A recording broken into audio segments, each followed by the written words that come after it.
அனைவருக்கும் அன்பு வணக்கம் நண்பர்களே. இன்னைக்கு இந்த பதிவில் நம்ம என்ன பார்க்க இருக்கிறோம்னா, மதுரை ஜங்ஷனோட ரீடெவலப்மெண்ட் பணிகளை பற்றி தான் பார்க்க இருக்கிறோம்.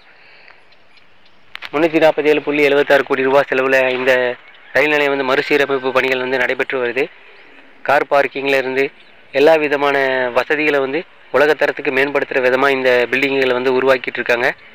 நல்ல ஒரு முன்னேற்றம். பணியில் ஒரு சீரான வேகத்தில் பணிகள் நடந்து வருது. இப்போ பார்த்திங்கன்னா கிழக்கு மேற்கு ரெண்டு இதுலேயும் இருக்கிற இந்த multi level car parking 2 wheeler பார்க்கிங்லாம் பெயிண்ட் பண்ணுற ஸ்டேஜுக்கு வந்துடுச்சு. அதை தொடர்ந்து பார்த்திங்க அப்படின்னா முன்புற கட்டிடங்களும் மேலே வரைக்கும் வந்துடுச்சு. நம்மளுடைய பழைய தோற்றம் இருந்தது இல்லைங்களா, அந்த இடத்துலையும் பில்லர்லாம் ஸ்டார்ட் பண்ணி கட்டுமானத்தை தொடங்கிட்டாங்க. நல்ல ஒரு சீரான வேகத்தில் நடைபெற்று வருது. இருந்தாலும் பார்த்திங்க அப்படின்னா இந்த பணிகள் நடக்கிறதுனால பயணிகளுக்கு ஒரு சில நேரங்களில் பெரிய சிரமமாக தான் இருக்குது. ஏன் சொல்கிறேன்னா, நம்மளுடைய லாஸ்ட் அப்டேட்டில் ஒரு நண்பர்கள் கேட்டிருந்தீங்க, அதாவது எக்ஸலேட்டர் லிஃப்டெல்லாம் வேலை செய்யுதா அப்படின்னு கேட்டிருந்தீங்க.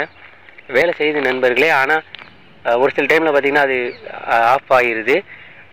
குறிப்பாக சொல்லணும்னா சாயங்கால நேரத்தில் ஆஃப் ஆகிடுது. ட்ரெயின் நிறையா மூமெண்ட்டில் இருக்கும்போது ஆஃப் பண்ணுறது அப்படிங்கிறது வயசானவங்க ரொம்ப சிரமப்படுறாங்க. நம்மளோட இந்த பயணத்தில் கூட பார்த்திங்கன்னா ஒரு 2-3 வயசானவங்க லிஃப்ட்டை பயன்படுத்த முடியாமல் படியில் மெதுவாக இறங்கி போயிட்டு இருந்தாங்க. ஸோ சாயங்கால நேரத்துலையாவது இந்த லிஃப்ட்டு அப்புறம் எக்ஸ்கலேட்டரை வேலை செய்கிற மாதிரி வச்சுக்கிறது ரொம்ப நல்லதாக இருக்கும்.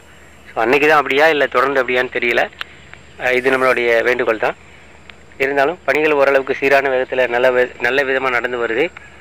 பணிகள் முடிகிறதுக்கு நீண்ட காலம் இருக்குது. அதாவது அடுத்த வருடம் நவம்பர் மாதம் வரைக்கும் டைம் கொடுத்துருக்காங்க முழுமையாக இந்த பணிகள் முடிவு பெற்று பயன்பாட்டுக்கு வர்றதுக்கு. பார்த்திங்கன்னா இங்கே 11 லைன் இருக்குது. பட் இப்போதைக்கு பார்த்திங்கன்னா 7 பிளாட்ஃபாரங்கள் பயன்படுத்திகிட்டு இருக்காங்க. மிச்சம் இருக்கிற 4 அவங்களுடைய சர்வீஸ் அப்புறம் சன்டிங் பர்பஸ்க்காக பயன்படுத்திகிட்டு இருக்காங்க. கூடுதலான பிளாட்ஃபாரம் வருமா அப்படிங்கிறது இந்த பணியோட இறுதி கட்டத்தில் தான் தெரியும். இப்போதைக்கு பார்த்திக்கிட்டிங்க அப்படின்னா 7 பிளாட்ஃபாரங்கள் இருக்குது. அதில் 6 பிளாட்ஃபாரங்கள் வரைக்கும் உறுதியாக பயன்படுத்துகிறாங்க.